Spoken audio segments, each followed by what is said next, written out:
You network? You should.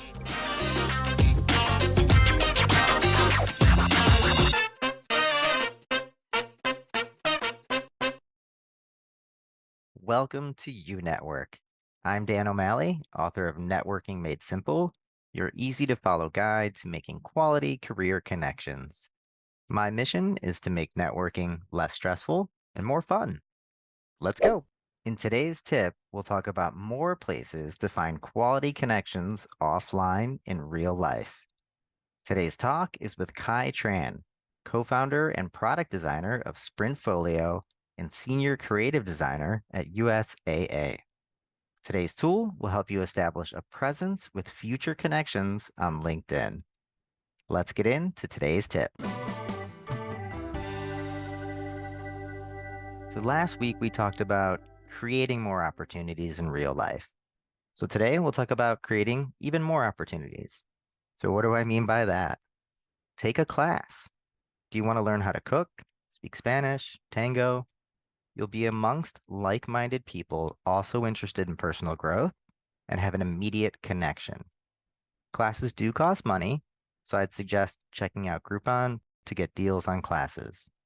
Use the search in Groupon to find classes, and then there's a number of filters you can use to narrow down your search even further.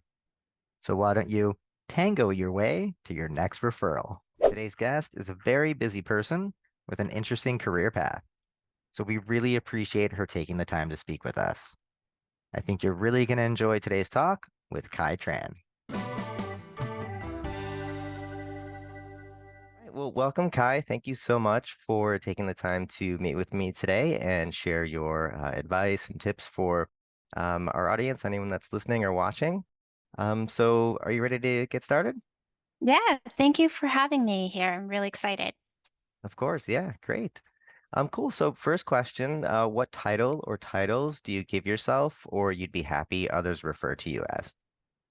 Yeah, so I am the co-founder and product designer of Sprintfolio, which is an AI-driven UX career accelerator, and I am currently a senior creative designer at USAA. All opinions are mine here. Okay, cool. So it sounds like you're quite busy then. Yes, Yeah. very busy. Well, we really appreciate your time. Cool. So, growing up, what was your dream job? Gosh, okay. I was thinking about this for a bit before, and the first occupation that I thought about was being a dog, which sounds really stupid. Um, I think I was like really into Disney movies, and I was like, one day I will be a dog. And then I learned that magic wasn't real. So the next best thing was a veterinarian. Yeah. But then I learned that they don't always heal animals. Mm-hmm. So the last thing I landed on was journalist, an artist, journalist artist, and my parents were not happy with that. Okay. I actually studied journalism in college. So, yeah. Nice. Yeah, I almost got into it, but I decided to go with film instead. Oh, very cool. Okay. So then, how did you get to where you are now professionally? Yeah, my career path has been a little wild. I was a traveling petting zoo handler, Oh, wow. so I guess I sort of like made my dream job happen. Uh, but beyond that, I started in business school, realized it was not for me, transferred into film, and I focused on digital art and 3D. When I graduated, I got into game cinematics. So I got to work on some pretty big games like Star Wars: The Old Republic, Sci-Fi Defiance, and from there I moved into ed tech Hmm. gaming. I was the sole designer for a company called Aceable. They do driver's ed certification for, on like mobile. So Hmm. you could get your learner's permit through playing a game. That was really fun. Um, I did a bit of visual, like merchandising design, like environmental design at a calendar store. I don't know if you've been to the mall I recently. have not, no. During the holidays, there's these pop-ups that's like, buy some calendars. They were exploring like a gaming concept. Hmm. So they saw my background and they were like, hey, we could probably use this niche background to get some design help. So I did that for a couple years and I really enjoyed it. But that was around the time where everyone was getting Amazon Prime and not really going to the mall. Hmm. So I was laid off. And after that, I worked in higher education for a couple years at the University of Texas at Austin as a multimedia technician. So I did IT work Hmm. for film students and instructional technology. Um, and yeah, that was about the time I discovered Dolly. It was like 2021. And I was on their wait list. I was really scared. I was like, oh my gosh, this AI is going to come take my job. Hmm. So then I was like, I need to upskill. So I decided to move into UX and um, got a job at USAA, actually. Then the pandemic hit. Um, and from there, I got really into like studying for UX and did a boot camp. And after the boot camp, I realized I don't have enough projects. Hmm. I have this one project that's not enough for a portfolio, and that's sort of how Sprintfolio came to be. It was trying to solve my own problems Hmm. and realizing so many people are in this boat where they're trying to transition early career, don't have enough like real world experience. Like, what can we do together to like make sure that, we're not spending thousands of dollars on working for free? Hmm. Um, so full circle back at USAA, still trying to figure out how to upskill designers and bring them along the journey of not being afraid of AI and using it to leverage themselves. Hmm. I think mainly this topsy-turvy path has been just being open to new possibilities, seeing where I can connect the dots, using my past experiences to be like, okay, I think I can do this. Um, so yeah, being open to taking weird twists. Awesome. Yeah. Sounds like quite the career path. Very cool. So, where do you want to go in your career? Yeah, I've been thinking a lot about that. Just I'm really excited about the power of AI while I Hmm. am like cautious. It's been like improving a lot of people's lives. And one of the wild things I've learned this month was that it's been like 100 years since we've discovered penicillin, and we haven't found like anything as like revolutionary until now. And AI has been able to find like potentially a million different strains that would be as powerful, Wow. which is wild, right? Like a That's hundred mind-blowing. years. Yeah. So I know two things is like one, I definitely want to stay in the AI product space. And two, I feel really passionate about education. Um, I don't know if I'll always be in UX education, but I do know that 96% of online courses do not get finished, but a lot of like where I've been able to go is from online education. So I Hmm. want to be part of the mission of figuring out how do we actually get people to complete their like learning online so that they don't have to shell out like so much money to just unlock new possibilities in their career. Hmm. Wow, very cool. Okay, great. So then, how have you utilized networking in your career so far? Yeah, networking, I think how I've unlocked it is just trying to figure out a solution to the problem. And that means connecting with others, Hmm. learning about the world, making connections. So that's been it, is like, I have this mission. It involves people to Hmm. like make it happen. And I think also being in the field of UX, um, you're just genuinely curious about people. Hmm. Um, and and from learning about them, you learn, okay, we have some things in common. Like there is value to be exchanged.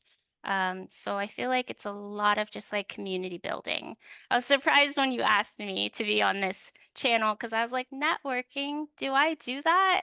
Yeah, And you're absolutely. like, you build communities. I'm like, oh yeah, okay, yeah, that makes sense. Yeah. So that's actually then brings me to the next question, which is what does networking mean to you? Yeah, networking means making genuine connections, Hmm. asking the right questions. Um, I'm a pretty introverted person and I get really depleted from using social energy, but it doesn't mean I don't enjoy it. Hmm. So, with that like small time that I do spend out talking to people, I try to use it carefully. Yep. And that means asking questions, listening, seeing like where we connect. Um, and like for Sprintfolio, um, there's a problem with getting the experience, but also networking. Hmm. I believe the US Department of Labor and Statistics, they reported that 85% of jobs are found through like relationships and word of Hmm. mouth. And since figuring out that statistic, I was like, how can we network genuinely? And it is by building things with others. Sprinting is like a great way to like build trust. And like show people like you can trust me to finish this work that I said I would do. Yeah. Yeah, cool. You made a lot of really good points there. Yeah, making genuine connections with people. I also think that, yeah, asking questions is really important. Um, there's a number of points you made that actually that were really good. So, cool. Yeah. So, how then do you see networking taking you to where you want to go in your career? Yeah, I think it's being intentional about my networking. Like finding people that are interested in the same things I am and are motivated in figuring out like education or AI topics. So lots of like, I don't know, cultivating those relationships Hmm. and being mindful of them and building them over time. And it doesn't always have to be like, hey, let's have a coffee chat. It's also like curating the things that I post about, trying to facilitate conversation and ask questions. Hmm. Yeah, facilitating conversation. That's a good way to put it. Awesome. Cool. So, what's like a common mistake that you've experienced people making when trying to network with you? Or maybe like what have you seen people do wrong? Yeah. So some of the common mistakes I've seen is when people approach me with an ask without taking the time to review why I might be a good person to ask this. Hmm. So I'll get a bunch of ADP list requests that's just like, hey, can you review my portfolio? Um, and then I'll get something that's like, hey, I like the work that you're doing. I'm really interested in Web3 and AI. Would you look at my portfolio? I would love to work in ed tech. Um, so, like, now I have an understanding of what they're trying to do. And then it also makes me feel good, right? Like, I'm not just another number on their list of DMs of, like, hey, check out my portfolio. What do you think? Can you give me a referral? Yeah, that's a really good point. Actually, that's something I talked about in last week's episode, which was, well, you had mentioned giving value before, but sometimes people think that they don't have something to offer, but Mhm. offering a compliment is a great way to connect with someone. If you make feel someone feel good, then they're going to be more willing to talk to you. So that's an awesome point. Yeah. Absolutely. Cool. So you sort of already answered the next question, which is there something someone's done while networking with you that was surprising in a good way or memorable? So anything that stands out other than compliments?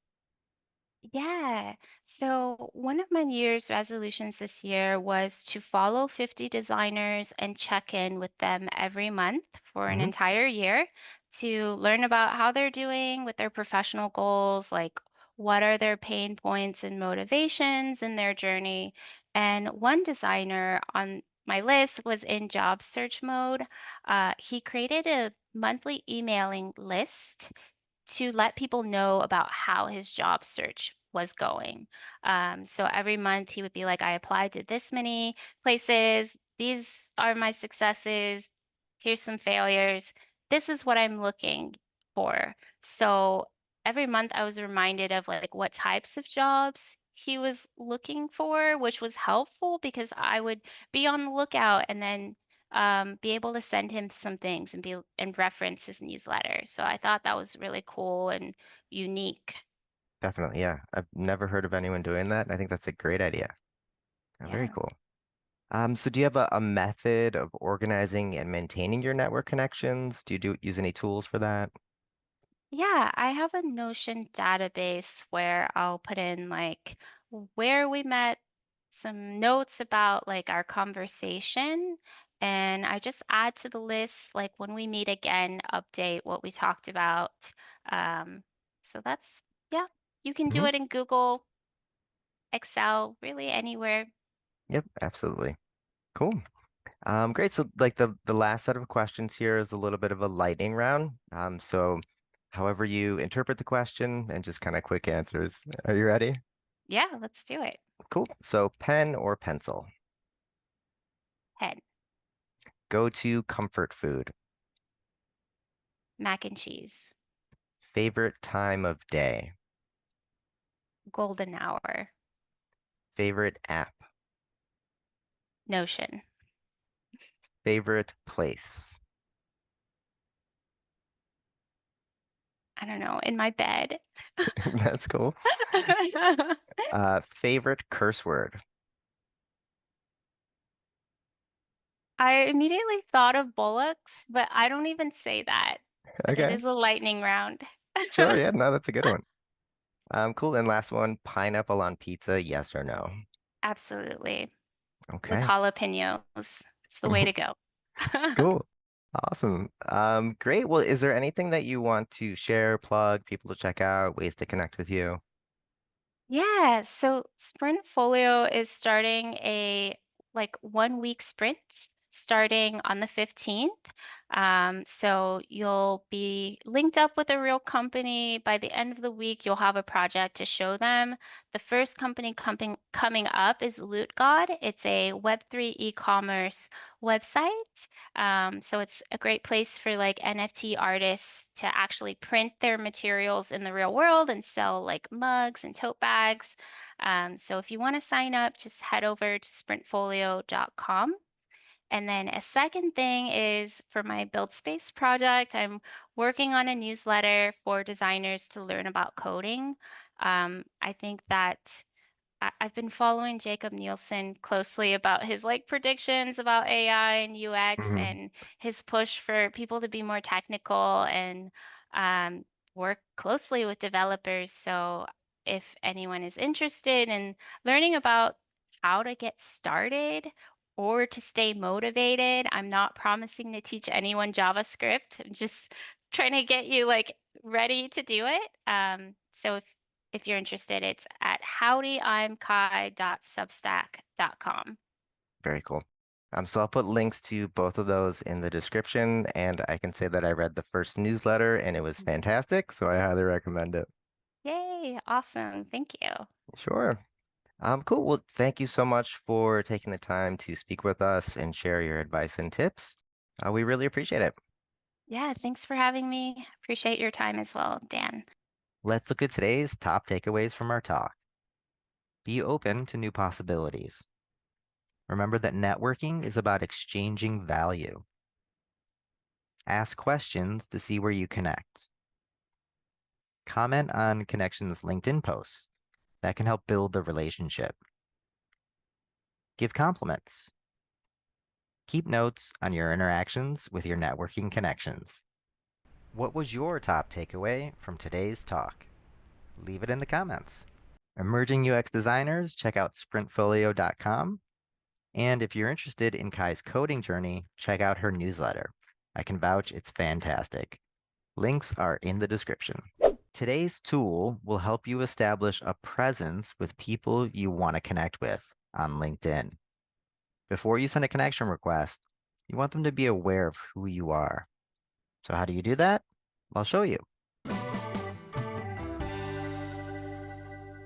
So today's tool is the follow feature on LinkedIn.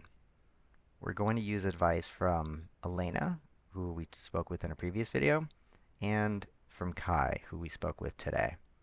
So why are we going to use the follow feature?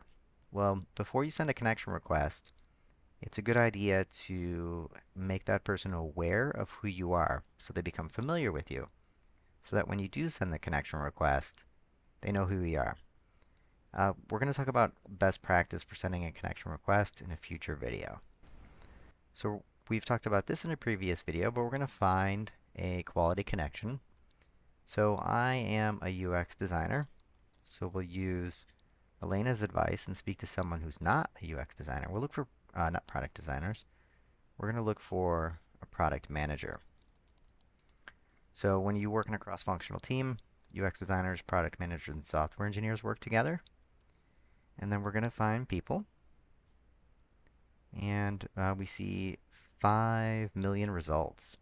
So we want to narrow this down to someone we have something in common with. So let's just pretend that I live in New York City and I want to find a PM in New York so that I can meet them for a coffee chat potentially. And let's say I want to work at Spotify and establish a connection with someone at Spotify. We'll click Show Results. All right, so we have 314 results. You can see that I'm on the free LinkedIn account, so I only get to see 3 of them. But that makes it easier for us to see who we want to follow. So we have Jocelyn here, who hasn't posted yet. So we want to follow someone who's posting so that we can then comment on their posts. So we have Alexandra here, who reposted 3 days ago. Okay, this is great, so we can see that there's a repost.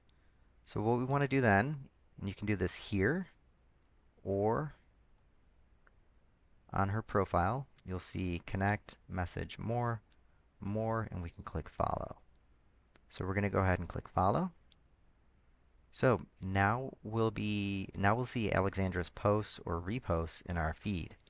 And the reason why we want to see them in our feed is so that we can then comment on them.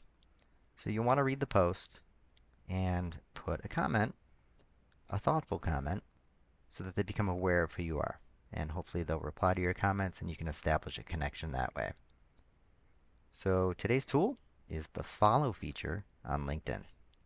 Thank you so much for watching. I hope you got some value out of today's episode.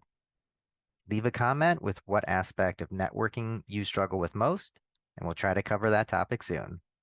Now get out there and network. You network? You should.